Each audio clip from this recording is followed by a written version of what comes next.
Guys मैं हूं नवीन और शुरू करते हैं हमारी वीडियो की तरफ। और आज हम बात करेंगे एक फाइनेंशियल प्लान की, एक क्विक फाइनेंशियल प्लान की, जो कि आप अपनी सैलरी से बना सकते हैं। ठीक है, तो क्या होता है कि जैसे ही हम स्टार्ट करते हैं ना अपनी अर्निंग्स, तो हमें लगता है कि इधर खर्च कर दो, उधर खर्च कर दो, ये ले लो, वो ले लो, इसके लिए ये लेना है, उसके लिए वो लेना है। ठीक है, फर्स्ट मंथ के लिए तो ठीक है, लेकिन सेकेंड मंथ से हमें प्लानिंग कर देनी स्टार्ट, ठीक है, करनी ही होती है हमें। अगर हम वेट करेंगे कि अब से हम प्लानिंग स्टार्ट करेंगे, अब से हम थोड़ा इसके लिए रखेंगे, अब से हम थोड़ा उसके लिए रखेंगे, तो वो दिन कभी नहीं आता है। ठीक है, तो प्लानिंग करने का सबसे बेस्ट तरीका ये है कि आप पहले ओवरव्यू यानी बर्ड व्यू लीजिए कि आपको कब तक इन्वेस्टमेंट्स करनी है और कितना आपके पास टाइम होराइजन है। तो सपोज़ हम मान लेते हैं कि आपने डिसाइड कर लिया है कि मैं तो 50 की उम्र में रिटायर हो जाऊंगा, 50 की उम्र में रिटायर हो जाएंगे और अभी आपकी उम्र है 25। ठीक है, तो यानी 25 साल अभी आपके पास हैं और 50 के बाद जितना भी टाइम होगा वो आप काम नहीं करना चाहते उसके बाद। ठीक है, तो अगर मैं मान लेता हूँ कि एक जो टाइम स्पैन होता है 60 to 70 का, तो 60 to 70 यानी अगले 10 से 20 साल तक आप काम नहीं करना चाहते 50 के बाद। तो इसके लिए आप क्या कर सकते हैं कि सबसे पहले अपने प्लान्स को डिवाइड कर सकते हैं। 50 से बाद के जितने भी प्लान्स हैं, इसका मतलब आपको रिटायरमेंट के लिए एक कॉर्पस चाहिए। 50 से पहले यानी आपकी शादी, उसके बाद गाड़ी, बच्चों की पढ़ाई और बच्चों की शादी, ये 3-4 चीज़ें हैं जो कि आपको डिसाइड करके रखनी पड़ती है। तो जो नेक्स्ट 5 ईयर्स में आ रहा है, मोस्ट प्रोबेबली आपकी गाड़ी या फिर शादी ऐसा कुछ होगा। ठीक है, और वो भी कुछ 5, 10, 15, 20 ऐसे लाख रुपए इसमें लग जाएंगे। तो सबसे पहले उस गोल को आपने डिसाइड करना है और उस गोल के लिए जितना भी आपका अमाउंट बैठता है महीने का, सपोज़ अगर आपने डिसाइड कर लिया है कि 20 to 30 लाख रुपीज़ मेरा लगने वाला है आगे चल के शादी में, तो आपको महीने का 25 से 30 हज़ार रुपये अगर उसमें लग रहा है, तो अगर आपकी सैलरी 50,000 या 1 लाख रुपीज़ है, तो उसमें से 15 से 20 हज़ार रुपये जो भी आपका अमाउंट बैठता है उस गोल को अचीव करने के लिए, उतना अमाउंट साइड कर दीजिए।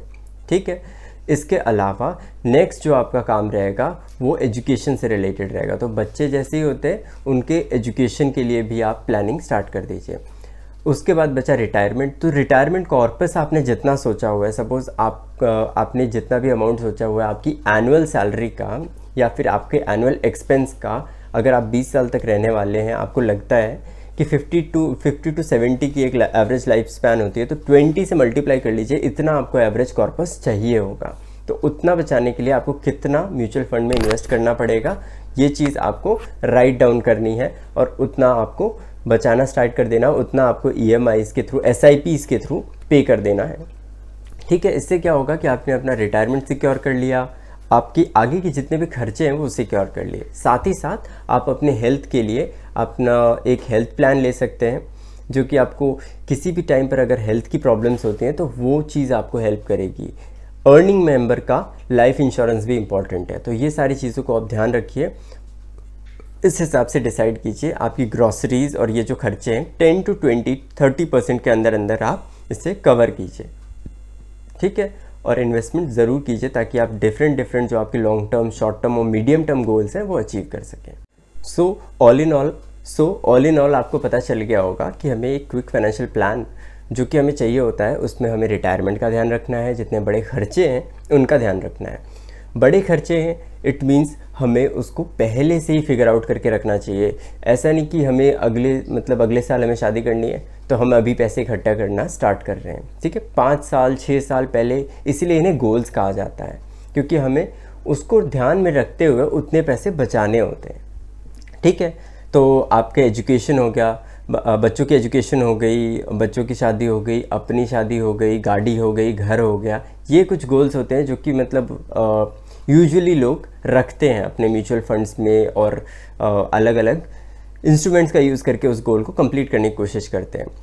जो आपका जो सबसे रीसेंट गोल है उसको लिक्विड चीज़ों में रखना चाहिए। लिक्विड यानी कि आपने FDs में रख दिया, PPF, NPS, इस तरीके के कुछ ऐसे इंस्ट्रूमेंट जो कि आपको गवर्नमेंट की तरफ से भी श्योरिटी देते हैं, सेफ्टी देते हैं। ठीक है, इसके अलावा जो आपके लॉन्ग टर्म गोल्स हैं उसके लिए आप म्यूचुअल फंड की तरफ जा सकते हैं। म्यूचुअल फंड में भी आपको ज़्यादा चीज़ें ऐड नहीं करनी कि मैं भी ये भी म्यूचुअल फंड रख लूँ, वो भी म्यूचुअल फंड रख लूँ।